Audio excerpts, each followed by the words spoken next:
Ikadalawamput-anim na kabanata. Matapos ituro ni Jesus ang lahat ng ito, sinabi niya sa kanyang mga alagad, Gaya ng alam ninyo, 2 araw na lamang at Pasko na. Ang anak ng tao ay pagtataksilan upang maipapako sa krus. ang mga punong pari ng mga Hudyo at ang mga pinuno ng bayan ay nagkakatipon noon sa palasyo ng pinakapunong pare na si Caifás. Binalak nilang ipadakip si Jesus ng lihim at ipapatay.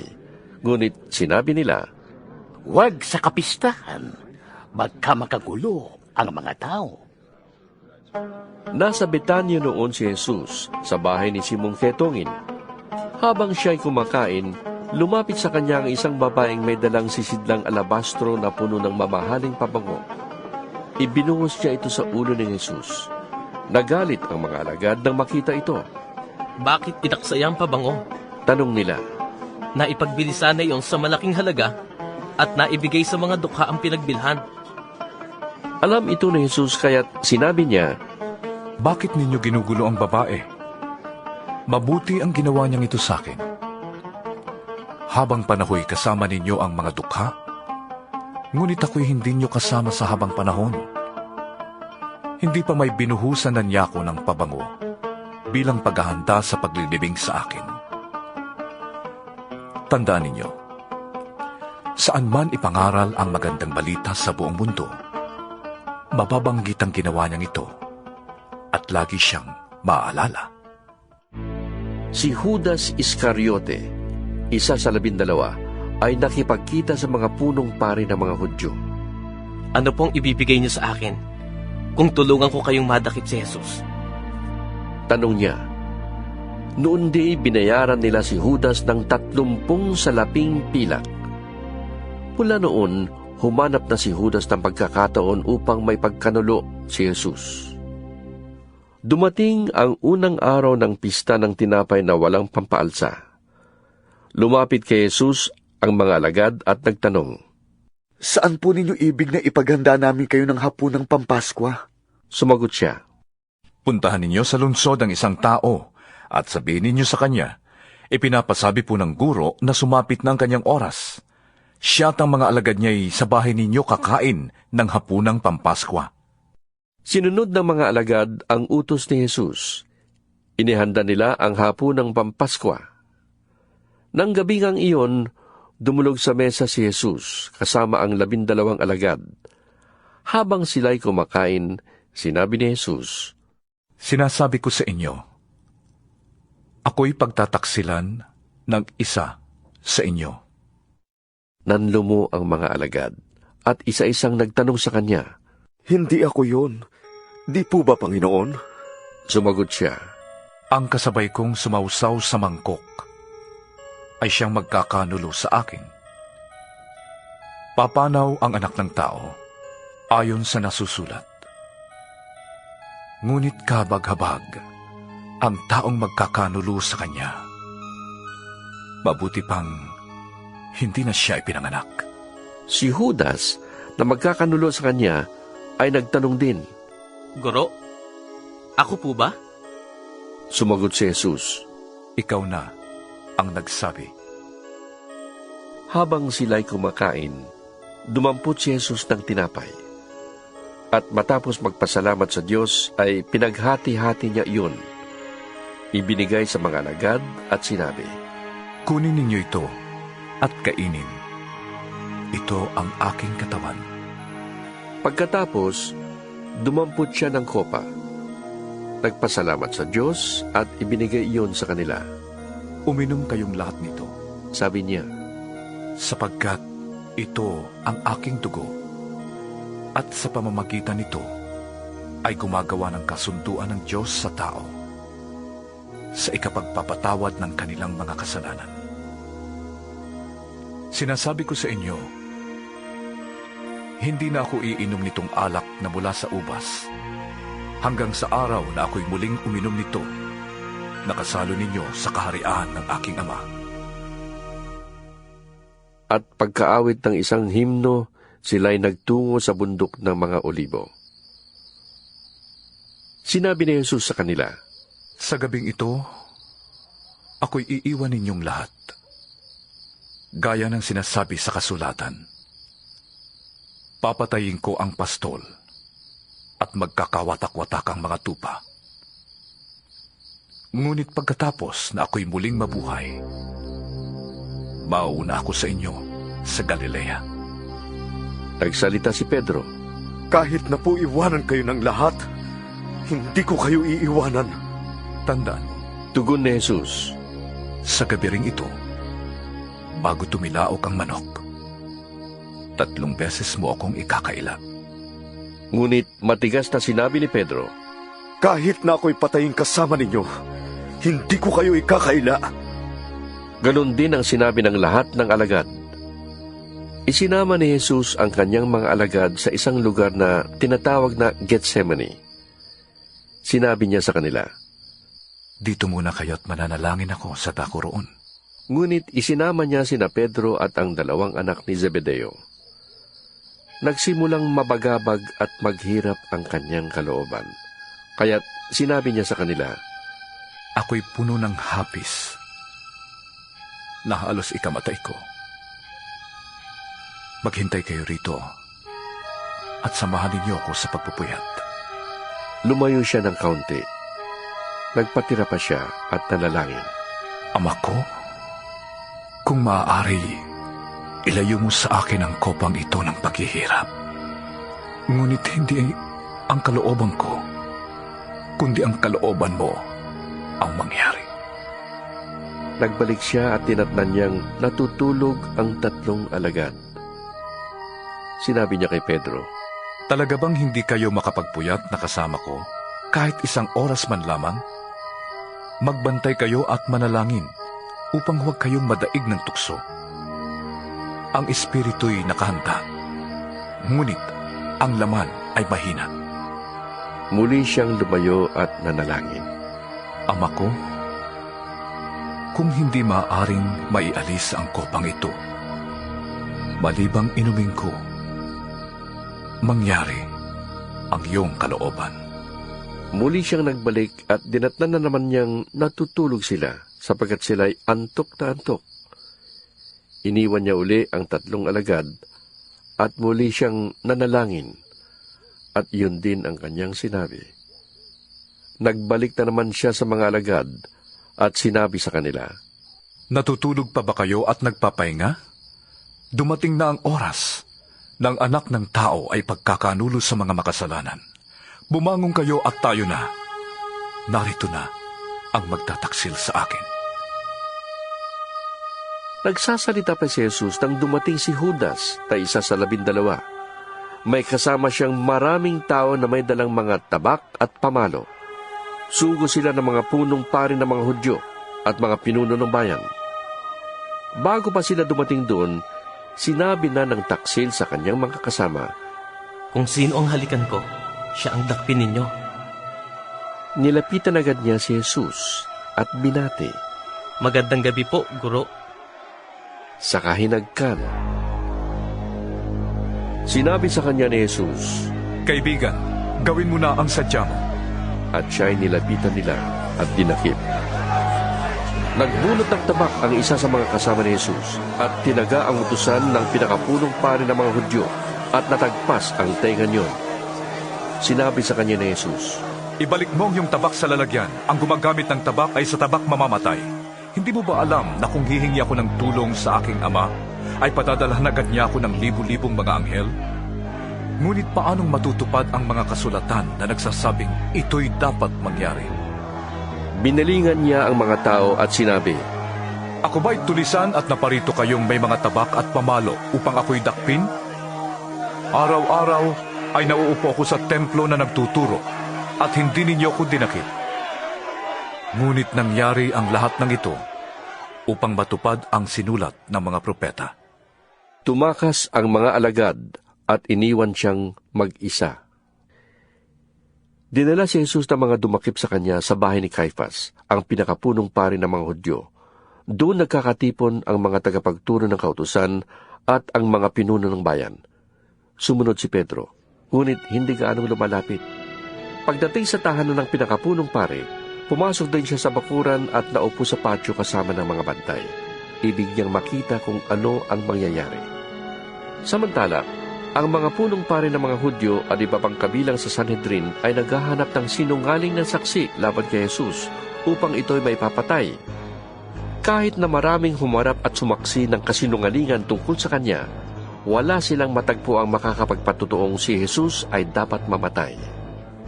Sa wakas, may dalawang humarap at nagsabi, Sinabi ng taong ito na kaya daw niyang gibain ang templo ng Diyos at muling itayo sa loob ng 3 araw. Tumindig ang pinakapunong pari at sinabi kay Jesus, Wala ka bang isasagot sa paratang na ito laban sa'yo? ngunit hindi umimik si Jesus. Kaya't sinabi sa kanya ng pinakapunong pari, Iniutos ko sa'yo sa ngalan ng Diyos na buhay. Sabihin mo sa amin kung ikaw ang Mesyas na anak ng Diyos. Sumagot si Jesus, Kayo na ang nagsabi.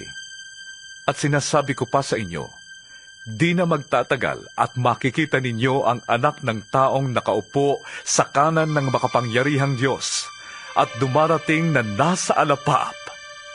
Pagkarinig nito, pinunit ng pinakapunong pari ang sariling damit at sumigaw, Ginabastangan niya ang Diyos.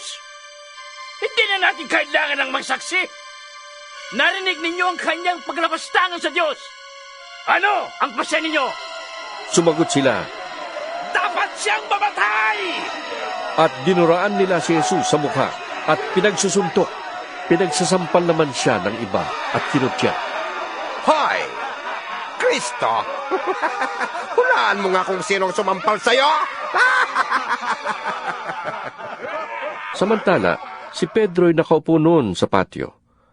Nilapitan siya ng isang utosang babae at sinabi sa kanya, Kasamahan ka rin ni Jesus na taga-Galilea, hindi ba? ngunit nagkaila si Pedro sa harap ng lahat. Wala akong nalalaman sa sinasabi mo. Sagot niya. Pumunta siya sa may pintuan at nakita siya ng isa pang utosang babae. Sinabi nito sa mga naroon, Ang taong ito'y kasamahan ni Jesus na taga Nazaret. muling nagkaila si Pedro. Isinusumpa ko. Hindi ko nakikilala ang taong yun. Maya-maya'y lumapit kay Pedro ang mga naroon. Sabi nila, Isa ka nga sa mga tauhan niya. Halatang halata ka sa iyong punto. Mamatay man ako. Talagang hindi ko nakikilala ang taong yan. sagot ni Pedro. At siyang pagtilaok ng manok. Naalala ni Pedro ang sinabi ni Jesus. Bago tumilaok ang manok, 3 beses mo akong ikakaila. Lumabas siya at tumangis ng buong kapaitan. 27 kabanata. Kinaumagahan, nagpulong ang mga punong pari ng mga Hudyo at mga pinuno ng bayan kung paano nilang may papapatay si Jesus. Kaya siya'y iginapos nila at dinala kay Pilato na siyang gobernador doon. Nang makita ni Judas na si Jesus ay nahatulang mamatay, nagsisi siya at isinauli sa mga punong pare at mga pinuno ng bayan ang 30 salaping pilak. Sinabi niya, Nagkasala ko. Ipinagkanulo ko ang dugo ng taong wala ni bahid ng kasalanan. Ano pakialam namin sa'yo? Bahala ka sa buhay mo. Sagot nila. Inihagis ni Judas sa loob ng templo ang mga salaping pilak at pagkaalis doon, siya'y nagbigti. Pinulot ng mga punong pare ang mga salaping pilak. Sinabi nila, Labag sa kautusan na ilagay ang salaping ito sa kamangyaman ng templo sapagkat bayad ito sa buhay ng isang tao. Nagkaisa sila na ang salaping iyon ay ibili ng bukid ng isang magpapalayok upang gawing libingan ng mga dayuhan. Mula noon, ang bukid na iyon ay tinawag na Bukid ng Dugo hanggang sa panahong ito. Sa ganitong paraan, natupad ang sinabi ni Propeta Jeremias. Kinuha nila ang 30 salaping pilak.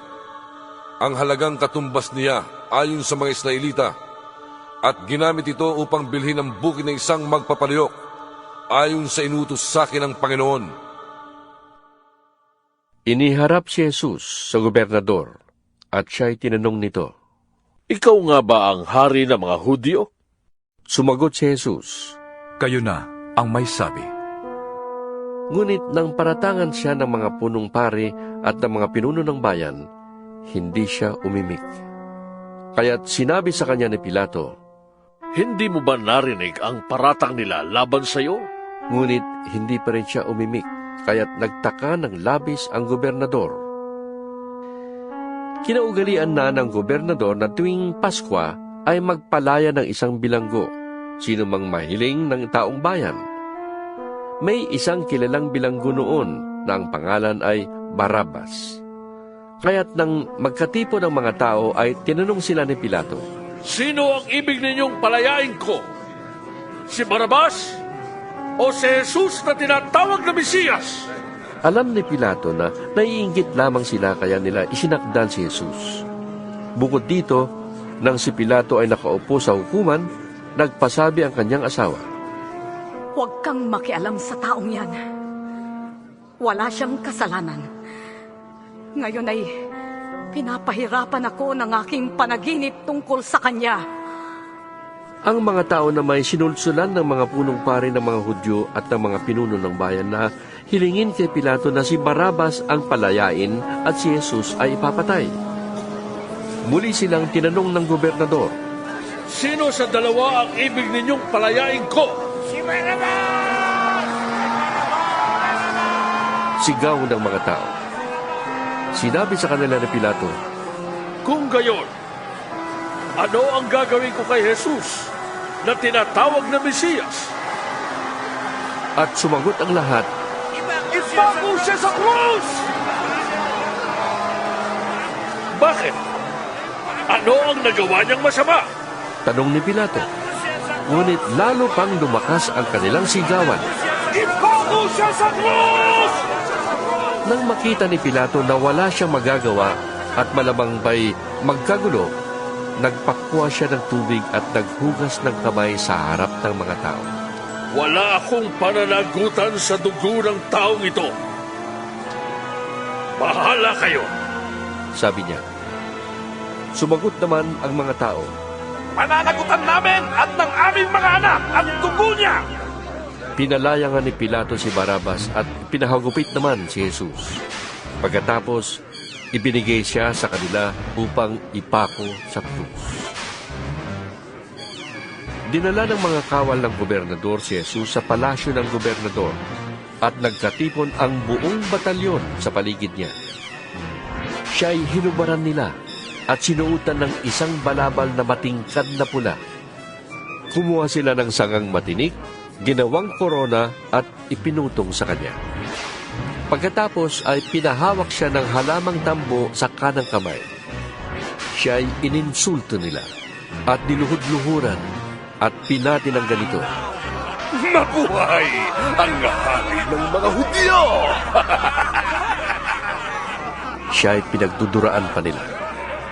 Kinuha nila ang tambo at ito'y inahampas sa kanyang ulo. Matapos kutsain, hinubad nila ang balabal at muling sinuutan ng sariling damit. Pagkatapos, inilabas siya upang ipako sa krus. Paglabas ng lunsod, nakita nila ang isang lalaking taga Sirene na ang pangalay Simon. Pilit nilang ipinapasan sa kanya ang krus ni Jesus. Dumating sila sa lugar na tinatawag na Golgota, na ang ibig sabihin ay puok ng bungo. Binigyan nila si Jesus ng alak na hinaluan ng apdo, ngunit nang matikman niya yon, ay hindi niya ininom. Nang maipako na siya sa krus, pinaghati-hatian ng mga kawal ang kanyang mga damit sa pamamagitan ng palabunutan. At pagkatapos, naupo sila upang siya'y bantayan. Isinulat sa kanyang ulunan ang sakdal laban sa kanya. Ito'y si Jesus na hari ng mga Hudyo. May 2 tulisang kasama niyang ipinako sa krus, isa sa kanyang kanan at isa sa kaliwa. Ininsulto siya ng mga nagdaraan. Pailing-iling nilang sinasabi, Hindi ba't ikaw ang gigiba ng templo at muling magtatayo nito sa loob ng 3 araw? Iligtas mo ngayon ang iyong sarili. Kung ikaw nga ang anak ng Diyos, bumaba ka sa krus! Kinutya rin siya ng mga punong pari ng mga Hudyo, mga tagapagturo ng kautusan at mga pinuno ng bayan. Sinasabi nila, Iniligtas niya ang iba, ngunit ang sarili di mailigtas. Di ba siyang hari ng Israel? Buwaba lang siya ngayon sa krus ay maniniwala na kami sa kanya.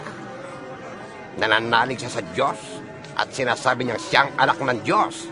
Tingnan natin kung ililigtas siya ng Diyos. nilait rin siya ng mga tulisang ipinakong kasama niya. Mula sa tanghaling tapat hanggang sa 3 ng hapon ay nagdilim sa buong lupain. Nang mag-aalas 3 na ng hapon, sumigaw si Jesus. Eli, Eli, lema sabachthani.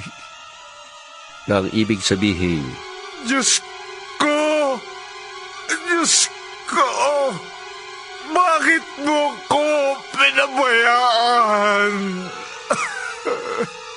Ito'y narinig ng ilan sa mga nakatayo roon, kaya't sinabi nila, Tinatawag niya si Elias. May isang tumakbo at kumuha ng espongha. Binasa ito ng maasim na alak, nilagay sa dulo ng isang patpat at ipinasipsip kay Jesus. Sinabi naman ng iba, Hintay muna! Tingnan natin kung darating si Elias upang iligtas siya! Muling sumigaw si Jesus ng malakas at nalagutan ng hininga. Biglang nahati ang tabing ng templo mula sa itaas hanggang sa ibaba. Nayanig ang lupa at nabiyak ang mga bato. Nabuksan ang mga libingan at muling nabuhay ang maraming banal na namatay. Lumabas sila ng libingan at pagkatapos na muling mabuhay si Jesus, sila'y pumasok sa Jerusalem at nakita roon ng marami. Nasindak ang kapitan at ang mga kawal na nagbabantay kay Jesus nang maramdaman nila ang lindol at masaksihan ang lahat ng nangyari. Sabi nila, Tunay na siya anak ng Diyos. Naroon ding nagmamasid sa di kalayuan, ang mga babaeng mula pa sa Galilea ay sumusunod na kay Jesus at naglilingkod sa kanya. Kabilang sa kanila si Maria Magdalena, si Mariang ina ni Santiago at ni Jose at ang asawa ni Zebedeo. Pagsapit ng dilim, dumating ang isang mayamang taga-Arimatea na ang pangalay Jose. Siya ay tagasunod din ni Jesus. Hiningi niya kay Pilato ang bangkay ni Jesus kaya't iniutos ni Pilato na ibigay ito sa kanya. Kinuha nga ni Jose ang bangkay at binalot ng bagong telang lino. Inilagay niya ito sa kanyang bagong libingan na ipinauka niya sa bato. Pagkatapos, iginulong niya sa pintuan ang isang malaking batong panakip at saka umalis. Kasama sa paglilibing sina Maria Magdalena at isa pang Maria. Nakaupo sila sa tapat ng libingan. Kinabukasan, pagkatapos ng araw ng paghahanda, sama-samang nagpunta kay Pilato ang mga punong pari ng mga Hudyo at ang mga Pariseo. Sinabi nila, Naalala po namin na sinabi ng mapagpanggap na yon nung siya'y nabubuhay pa, na siya'y muling mabubuhay pagkaraan ng 3 araw. Kaya, pabantayan po sana ninyong mabuti ang libingan hanggang sa 3 araw. Baka pumunta doon ang kanyang mga alagad at kunin ang bangkay, at pagkatapos ipamalit ang siya'y muling nabuhay. Ang pandarayang ito'y magiging masahol pa kaysa una. Sinabi sa kanila ni Pilato, Kumuha kayo ng mga kawal at pabantayan niyong mabuti ang libingan. Kaya pumaroon nga sila at nilagyan ng tatak ang batong panakip sa libingan at pinabantayan sa mga kawal. 28 Kabanata.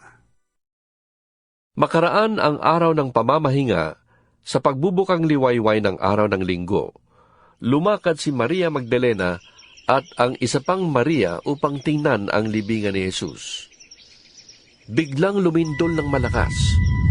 bumaba mula sa langit ang isang anghel ng Panginoon. Iginulong ang batong nakatakip sa libingan at naupo sa ibabaw niyon.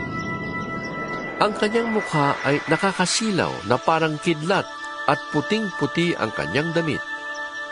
Nanginig sa takot ang mga bantay nang makita ang anghel at sila'y nabwal na parang mga patay. Ngunit sinabi ng anghel sa mga babae, Huwag kayong matakot. Alam kong hinahanap ninyo si Jesus na ipinako sa krus. Wala na siya rito, sapagkat siya'y muling nabuhay, gaya ng kanyang sinabi. Hali kayo. Tingnan ninyo ang pinaglagyan sa kanya.